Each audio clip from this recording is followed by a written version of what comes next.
Hi, thanks for joining us for the Family Plot, Gardening in the Mid-South. I'm Chris Cooper.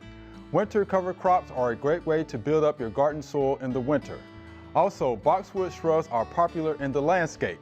Today we're going to talk about them. That's just ahead on the Family Plot, Gardening in the Mid-South. Production funding for the Family Plot, Gardening in the Mid-South is provided by Goodwin's Landscape and Garden Center in Germantown since 1943 and continuing to offer its plants for successful gardening with 7 greenhouses and 3 acres of plants, plus comprehensive landscape services. International Paper Foundation, the WKNO Production Fund, the WKNO Endowment Fund, and by viewers like you. Thank you.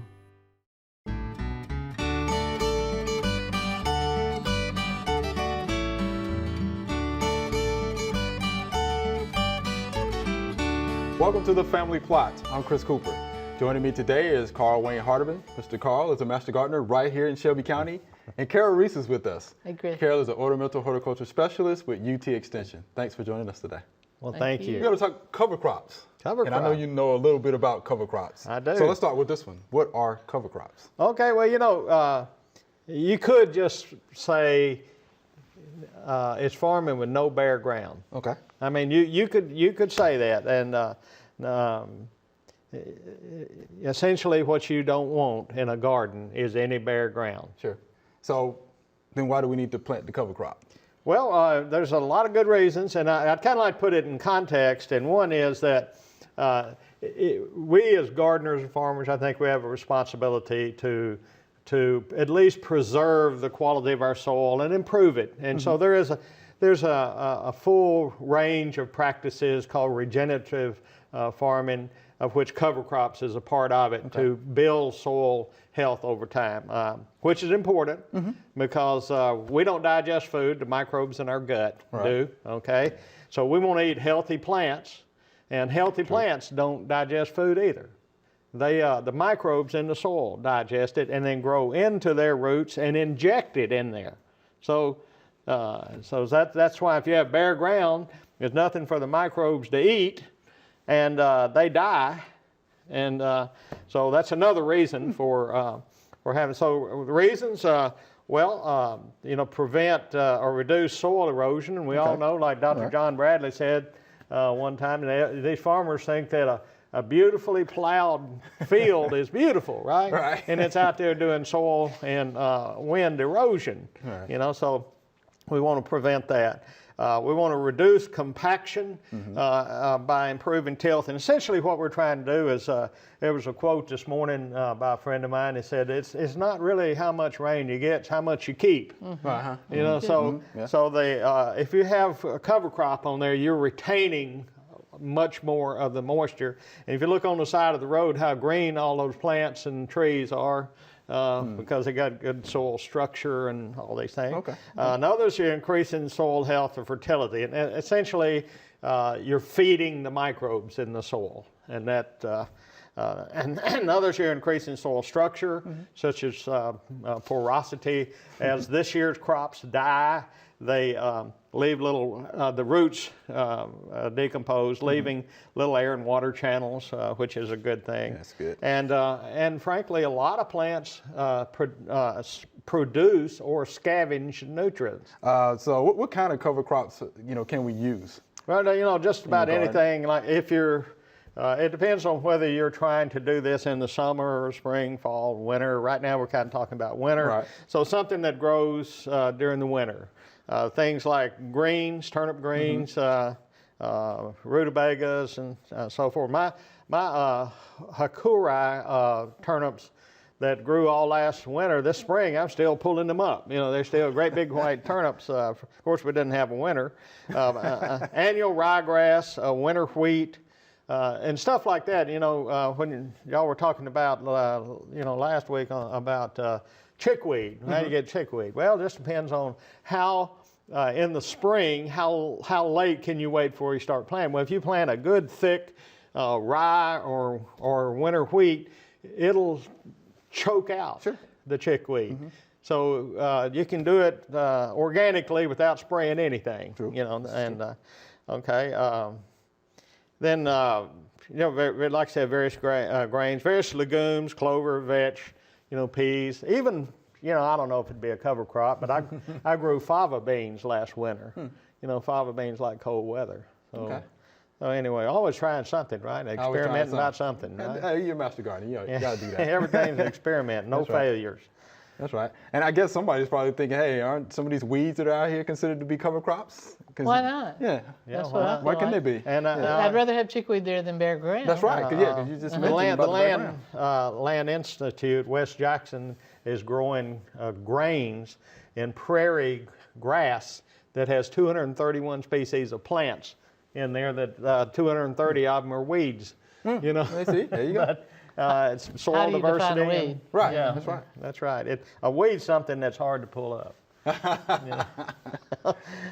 Okay. And we're pretty much the one that defines it as a weed. Right. If you're gardening for wildlife, they're like, please, please leave the weeds. That's right. That's right. That's Let true. me ask you about the legumes. So why are legumes important as Okay. a cover crop? All right. Because folks hit it all the time. Yeah. So why? Oh, well, Mr. Chris, the answer is they fix nitrogen out of the air into the ectomycorrhizal fungi Wow. Okay. that grow on the side of the roots. Okay. And they take the nitrogen out of the air and fix it to these nodules. And so it's in the soil. So you're getting free nitrogen. Free, okay. By the way, you know where the, now this is a rhetorical question, you know where most of the nitrogen comes from, and it's not that plant in Millington, but it's from lightning. Lightning, and that and the microbes, which are tiny enough to be able to break down larger molecules and separate from that. Well, let me ask you about this too, about the cover crop. So do we need to till those under or what? I Or would just like, leave them there? like I'm following one of my heroes, Dr. John Bradley, and somebody come up with a good reason to till. Somebody, and let's just start with, if you had roots on your plants, would you cut off 99% of the roots? You wouldn't, would you? No. Well, the root system on a plant, since it's been fed by all of this little fungus roots, is spread over a vast area. That's why it's able to pick up nutrients and water and everything from a wide area and grow into the plant. If you go out there and till, you're just cutting up all of that web that exists that feeds the plants. So that's good enough for me. There are other reasons. Okay. So you don't till it, you kill it and seed through it. You drill it. Drill Drill through it. Right. Drill it. Yes, but you're going to have to do something to get the cover crop down to be able to do that, correct? Well, West Jackson doesn't up at the Land Institute, but another one of my heroes, Stanley Wise, is county agent down in Union County, Mississippi. He's going to take a drill, an actual drill, and drilled holes in his garden and put drop that. them in. And you can mulch and kill your weeds, smother them down. You don't have to spray. All right. Good stuff, man. We appreciate it. Oh, I love it. appreciate that I love information, Mr. Carl. Good stuff. There are a number of gardening events going on in the next couple of weeks. Here are just a few that might interest you.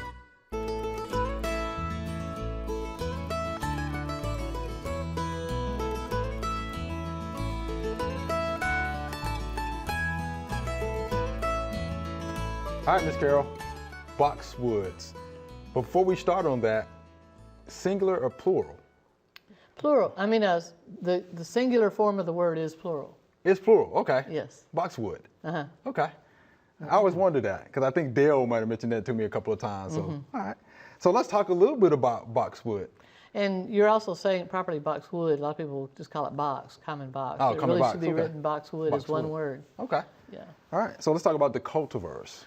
Well, let's talk about species. Oh, I mean, I you know, understand. and I always like to tell the story when I start talking about boxwood. And when I worked at a garden center in school, a man came in and said, I need to buy one. The UPS truck backed over my boxwood. Right. I said, what species? You know, is it Japanese little leaf? Is it a Korean box? Is it a common box? I don't know. So we've got to know which one. And then when we get into the species, all the different cultivars, because they all look a little bit different. So we actually didn't have the same one he had. So if you do put boxwood in your landscape, one thing I want to start with right away is make a note somewhere of what exact species and cultivar you purchase. So if you ever do need to replace one, and you probably will, You probably will. Right. you'll know exactly what to ask for. Okay. All All right. Good. The one that everybody around here loves to call American box, there is no American boxwood. Because if it's the English or common box, the one that you normally see in the formal gardens, I was taught to call that common boxwood. It's actually of North African, Western Europe, and Eastern Asian origin. All of them are. I'm wondering if it got called American because it was so well used in the Williamsburg, colonial Williamsburg. It's a very popular plant. But common boxwood to me is a more proper name. It's a picky plant. It's a picky plant. Okay. It does not like our hot sun. Ugh. It does not like our cold wind. Oh boy. Both will make it turn bronzy orange. And so I always think it's like Goldilocks. It's too hot, it's too cold, this is just right. You've got to find just the right site for them. And in the root zone, if they have any kind of poor drainage issues, they're out of here too. Wow. And they get root knot nematodes. So all kinds of things. It's a lot of problems. People say, you hate boxwood. I don't hate boxwood. I like boxwood. I just like to see them well sited, and a boxwood can be a beautiful thing. As extension agents, you and I learn to hate plants. We get a lot of phone calls. That's about. right. We're like, please Exactly plant right. something That's else. right. Yeah, We that's can give you a little green shrub that's going to do well where you need a little green shrub. So the common box has a more pointy leaf, and this is how I identified it for the man. I said, the common box has a more pointed leaf, and it smells a little bit like cat urine. Oh gosh. He said, yeah, that's it. Some people actually like that smell. Okay. Yeah. But it's an interesting smell. So it's going to be dark green, needs some sun, needs some shade, and needs some protection from the wind. We do, in the Korean little leaf types, and the little leaf, Japanese little leaf and the Korean types, they will take more hot sun. Okay. They can still bronze up in the winter, but they have bred now, and they have come out with cultivars that, to me, the whole issue with the boxwood is making it stay green. Yeah. It's hard to keep them green if they're not happily sited. So the Japanese little leaf are more suited to our hot sun, and if you get one like Winter Gem, and actually some of these, they have gone back and crossed with the English box or common box, Buxus sempervirens. And you know I love to teach a little bit of Latin. No, I know you do. Go right ahead. What does semperfi mean? That means always live. Always faithful. Yeah, no. Semper Virens Fi. means live. Yeah. Does it? Yeah, semper fidelis means always faithful. Yes. So semperfi is short for that, right? Yeah. So anyway, sempervirens is always green. Sempervirens. And you'll Always see a lot of green. things Okay. named That's right. sempervirens. It means that it keeps its green foliage through the wintertime. So then within that group, you'll have some really cool ones like Graham Blandy or D. Runk, which are tall pyramidal Heard of forms. that one, yeah. But everybody likes to like that little bitty mounding edging boxwood called Safruticosa. Safruticosa is just a horrible plant for this area. It is not happy. It doesn't do well. It looks sparse. And I see people trying and trying to make it grow where they want it to grow. I see a lot of people do restorations of old historic gardens, and the original plan called for this boxwood. So they keep putting it in there and keep killing it. And I like to quote Durr on that. He said they are sacrificing pragmatism for the sake of historical, So I just, let's get over it. Let's go to one that actually will do well. So I do like them. They just need to be well sited. Right. Also, and I read this somewhere, it says it's so true, by the time you've taken a pruder to them, most people shear them into such Yes, they unnatural do. forms. Why would it matter anyway? Yeah. But I fell in love with them one day, wandering around the Ralston Arboretum. I found a collection that had been allowed to grow naturally, and nobody had touched them with their shears. And they're beautiful. They can be kind of frothy and weeping and all sorts of cool textures. So if you're going to put it in the hot sun, the message is go with the Japanese little leaf types or the Korean types, and you're going to have a lot better luck with it. I have one that's called Unraveled. It's actually a weeping boxwood that I've had in a pot for many years in the hot sun and the cold wind, and it's done beautifully. So you've got to find the right boxwood for the job. Okay. in So general. stay green. That's good. Yes. Okay. Now, Go ahead. I got time to talk about pruning Yeah. them because that's what people do badly. I was just about to say that because we get more questions about pruning boxwood than anything else. Number one, don't prune anything. Uh-oh. Anything in the fall. All right. Oh, okay. After August, you should be through. Okay. If you prune anything after August, and a boxwood is a great example, and it has time to put out new growth, and that is extremely sensitive to frost. So you're going to get all those brown tips, and I see it happen over and over in the landscape, and we've got this horrible little burnt shrub because they pruned it at the wrong time. So if you do prune it, At the end of winter, that's when you want to do it. End of winter. Right. Okay. All right. And you should properly prune it by going and doing what's called plucking. You go in and remove some of the growth. Don't shear it. You want to let light into it as best you can. Right. And that's going to keep it healthier and more But you know, dense. folks like to shear it. They like the meatballs right across the top. You know that. And you get this question a lot too. We got this giant old boxwood. What do we do to control the size? Can we cut it down? Will it leaf out? So what do you tell them? I give them about half a 50-50 chance. That's what I It'll tell them. leaf out. It'll leave out. Yeah, leave out. There you It'll go. Yeah, exactly right. You can reduce its size gradually over a few years by doing the plucking method. Reduce, reduce, allowing it to produce new growth in the interior until it's still a healthy plant. You can reduce its size. You just can't do it all at once. You can't reduce it all at once. Okay. All right. Well, we have a little time left. The American Boxwood Society. Yes, that all if about? you really love boxwood, and I do like boxwood. The American Boxwood Society is a great society you could join, learn all about the different cultivars and what does well. There's a splendid boxwood collection, as you mentioned, Dale Skaggs at the Dixon Garden and Gallery right here in town. And Cheekwood. Cheekwood also has a very good boxwood collection. And they often have boxwood meetings at Cheekwood if you want to join one of those societies and learn a lot more about boxwood. Right. And I'm pretty sure Dale can teach you a lot about pruning techniques. Oh, Dale's awesome with the boxwood. He's my He's go-to good. guy Yeah. for boxwood. No Absolutely. doubt. Yeah. All right. We appreciate the good information, Ms. Carol. All Thank right, you much. thank you. All right.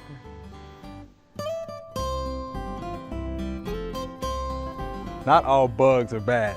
This happens to be one of our beneficials in the garden. This is the larva of a lady beetle. The lady beetle actually helps us out. She actually eats aphids. So anytime that you see a larva of a lady beetle, leave it be. Actually in there doing some good stuff for us. Again, eating those bad bugs, which would be your aphids. A friend to the garden. So be cautious when you're out there spraying, because this one you want to save. You want to keep it. All right, this is our Q&A session. Mr. Carr, you help us out, okay? Okay. Here's our first viewer email. What should I have planted in my garden already for the fall and early winter? And this is from Leonard in Bolivar, Tennessee. So what needs to be in the ground already? Well, it's from a fall. vegetable garden. We don't know. Yeah, we don't know. We don't know. These could go either way. Okay. I'm a huge fan of the chards. Ah, Swiss chard, especially Beautiful plants, man. I like the those. rainbow lights Ah, I and like neon the lights, colors.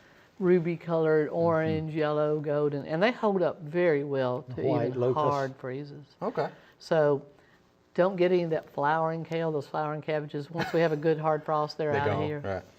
Well, I like turnip greens. Turnip You greens? can Okay. and especially the Hakurei or Tokyo or just right, whatever you want to call it. Okay. They grow all winter real well, kind of like a rutabaga. Okay. And there's a beautiful, if they're again looking for something ornamental as well as edible, there's a red mustard that's just beautiful. The Osaki red, gorgeous big broad purple Red leaf. sails, I think. Yeah, there's more than That's one. lettuce. No, I'm sorry. Lettuce that's is red. Yeah, that is red cells. Some of the lettuce would be an option as well. Can you plant those things now that we're talking about though? It's a This bit late 'Cause because if late? it's a little Yeah. tiny baby and we have a hard freeze, Right. Knock it out. it'll probably knock it out. But who knows? We haven't had a winter. I just planted a couple of weeks ago. I planted some of the hardier forms of kale, like red boar Russian kale and the blue Russian kale. They're extremely tough and will take a hard freeze, and some of the chards. Some of the oriental cabbages, the pak choi and bok choy, maybe, it just depends on how soon we have a real hard freeze. Okay. I'm assuming we'll have a hard freeze at some point. We assume we yeah, might, but we we've might. had mild winters sometimes where it didn't really get cold. Yeah. Okay. All right, Mr. Leonard. Hope that helps you out. All right, here's our next viewer email. Should I put my hibiscus in pots and bring them in for the winter? And this is from Miss Ann. So everybody's now gearing up and hunkering down for winter, I see. So what do you think about that one? Is it a winter? Is it a hardy hibiscus or tropical See, hibiscus? we don't know. I mean, Yeah. And I don't know if she knows. Yeah. The hardy hibiscus, the perennial hibiscus, of course, will die down during the Right. winter and come back and bloom. The Chinese hibiscus, the tropical forms, got usually more gaudy, smaller flowers. You would need to bring that in. I just hate to. You can buy them again. Yeah, They you buy never 'em. look good through the winter. They struggle. By the time you put them out and get them back into a state of good health, you've lost a month of summer bloom to me. But if you wanted to, sure. If you've got a good, bright, sunny window or something like that where they might get along, treat them for insects and Yes, stuff I was going to first. mention that. Yeah, definitely treat it Because for if insects. you brought some insects in, they're going to multiply. That's right. And find the sunniest place you can. Keep them just barely watered, don't overwater them. Okay. Get as much as a root ball as you possibly can and put it into the pot. Yeah. Okay, if you want to bring it inside, you can do it that way. Yes. Okay. All right, Miss Ann. Here's our next viewer email. I planted purple fountain grass at my mailbox. Do I leave it in the ground all winter is one question. The second question is, do I need to cut it back once it turns brown? And this is from Mark. So I see purple fountain grass sold as a perennial a lot of times in the big box stores, and it is not. it is not. It is Okay, not. It is not. It's an All right. annual. In purple fountain grass, if they're talking about Pennisetum rubrum, Rubrum probably is what which you is see at the big box. right. Yeah. No, it's not going to make it, and you might as well let the frost kill it and buy it again. Not worth digging up and trying to overwinter it. There are some other red foliaged grasses that could come back. The Pennisetum purpureum is going to be a great big one. Okay. It's been coming back for us at the station, but it doesn't have those pretty fluffy grass seed plumes that they want from Right. the purple fountain grass. Which I like too. Yeah, because I actually have that at home right. myself. I do too. I use Yeah, I it have it at too. home. But that's an annual. I buy it again every year. Okay. As far as any of that ornamental grass, pampas or whatever, you know, it's structure. It's pretty. Brown is not an ugly color, you know. Right. And I think about the critters, and I've got a lot of home birds that roost inside my. I call them knock-em-out roses, and Okay. you know, and inside I don't trim various so things up with till you, in the Carl. spring because I want a place for the critters. That's Remember I said don't prune anything in the right. fall. You I did. leave my Anything. grasses Right. standing absolutely all winter, whether they're annuals or not, because I like the way they look in the winter, and they do provide food. You're absolutely right, Yeah, you're Carly. right. Good point. Yeah, glad you brought that up. Yeah. Yeah, you're right. Okay. Here's our next viewer email. Can I leave my banana tree in the ground through the winter, or should I bring it in? And this is from Paul. So everybody again, you know, looking forward to the winter. So this is banana tree. You want to start on that, Mr. Carr? What do you think? Your 2 well, cents you on that gotta, you know, there's two things. The root is really what you want to, and that's fairly shallow. And so what I have done in the past is trim it back maybe a foot, so dig it up, take it and just throw it in the corner of the garage, and it's but what you're trying to avoid is, you know, freezing. Right. You know, which is not that big a problem. You could mulch over it. The other thing is our soil tends to be wet in the winter, and you can rot the root on that. Although they grow in wet, like down in the Cayman Islands, they're growing in soggy land, but they can rot. And I'd here. like to offer them another option, and All that right, is that another there is option. a hardy banana, more than one, there's a couple actually, a small dwarf form, a yellow blooming form, I believe is Musa volutna, but Musa baju, the heard that baju one, banana yeah. is a monster. Now, Okay. you got to put it in a good place because it's going to become an enormous grove over time. Okay. But it's hardy to 10 below. You don't have to dig it up. Wow. Freeze will kill it down the ground, and then come spring, once it gets warm, here it comes again. So you're going to have a great big banana, probably 15 feet tall, that's going to come back for you every year without digging up. Okay. Yeah, my neighbor actually, you know, mulches it. Yeah, put some mulch and puts like a black tub over it, over the top of it. yeah. He does that, and it works. That'll It comes work. back every year. All right. So here's our next viewer email. My cryptomeria is turning brown near the center trunk. Should I be concerned? And this is from Mr. Billy. It's turning brown near the center trunk. You know the answer to this. But you know what too No, though? We've had so much hot, dry weather. Yes. If they have not been irrigated, you know what happens next, right? Yeah, needle drop. The needles will start dropping. Yeah. But it could also just be shaded out. Any Or, tree, right? the leaves in the interior that are not getting sunlight are a debit. They suck photosynthate from Right. the leaves that are getting sunlight, that are producing the photosynthate that feeds the tree. So the tree says, hey, I'm getting rid of these jokers. They're freeloading. They're not helping me have out. to compensate, right? I'm done with them. So Right. that could be all it is. A lot of times what we'll do with a lot of our conifers is go in the interior, just knock Shake 'em. those loose needles out and shake them out, and then it looks fine, and there's nothing wrong with the plant. Right. But again, thinking about, you know, our recent, Yes. you know, drought-like conditions, Yes. moderate drought-like conditions. But if the new growth especially that looks haven't been irrigated. fine, Yeah, if the new growth is fine. Of I course, we wouldn't don't be know concerned. that. But, Right. but But yeah, but I didn't realize you can just go in there and You shake know, them. Yeah, we but, do. yeah, but I know they have to compensate, right, because they're getting shaded. Yeah. Okay. All right, Mr. Billy, hope that helps you out. For Mr. Carl, Ms. Gary, we're out of time. Thank All you. right. All right, thanks for being here. Thank you. All right. Remember, we love to hear from you. Send us an email or letter. The email address is familyplot@wkno.org, and the mailing address is Family Plot, 7151 Cherry Farms Road, Cordova, Tennessee 38016. Or you can go online to familyplotgarden.com. That's all we have time for today. We have more information on cover crops and boxwood online at familyplotgarden.com. While you're there, take a look at the garden calendar. Thanks for watching. I'm Chris Cooper. Be sure to join us next week for the Family Plot, Gardening in the Mid-South. Be safe.